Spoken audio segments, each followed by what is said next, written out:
The story of the little mole who knew it was none of his business. The story of the little mole who knew it was none of his business. One day, the little mole poked his head out from underground to see whether the sun had already risen. Then it happened. It looked a little like a sausage, and the worst thing was that it landed right on his head. "How mean!" cried the little mole. "Who has done this on my head?"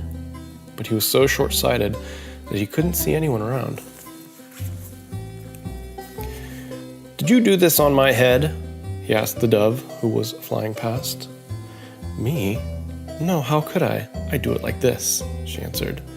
And splish-plish, a moist white blob landed on the ground right next to the little mole. His right leg was splashed with white. Ew. "Did you do this on my head?" he asked the horse who was grazing in the pasture. "Me? No, how could I? I do it like this." And flump plump, 5 big fat horsey apples plopped down within a hair's breadth of the mole. He was very impressed. "Did you do this on my head?" he asked the hare. "Me? No, how could I? I do it like this," answered the hare. And rat-a-tat, 15 little round beans shot past the mole's ears. He saved himself with a daring leap. "Did you do this on my head?" he asked the goat who had been dreaming a little. "Me? No, how could I? I do it like this," she replied. And plippity-plop, a pile of toffee-colored little balls tumbled on the grass. The little mole almost found them appealing.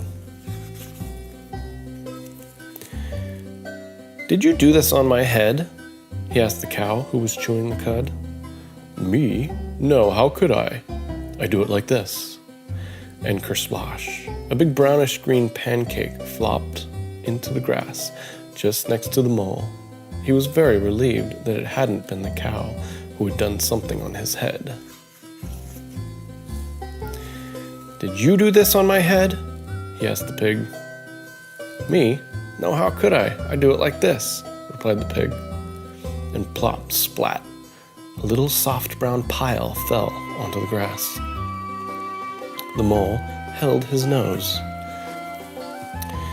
"Did you do this on my—" he was going to ask again, but as he came closer, he saw only 2 big, fat, black flies, and they were eating.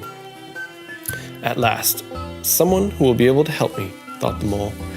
"Who did this on my head?" he asked excitedly.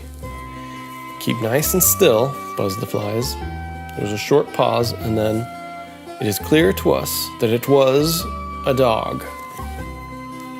Finally, the little mole knew who had done the business on his head. Basil, the butcher's dog. Quick as a flash, he climbed onto Basil's kennel, and pling! A tiny black sausage landed right on top of the dog's head. Satisfied at last, the little mole disappeared happily into his hole underground.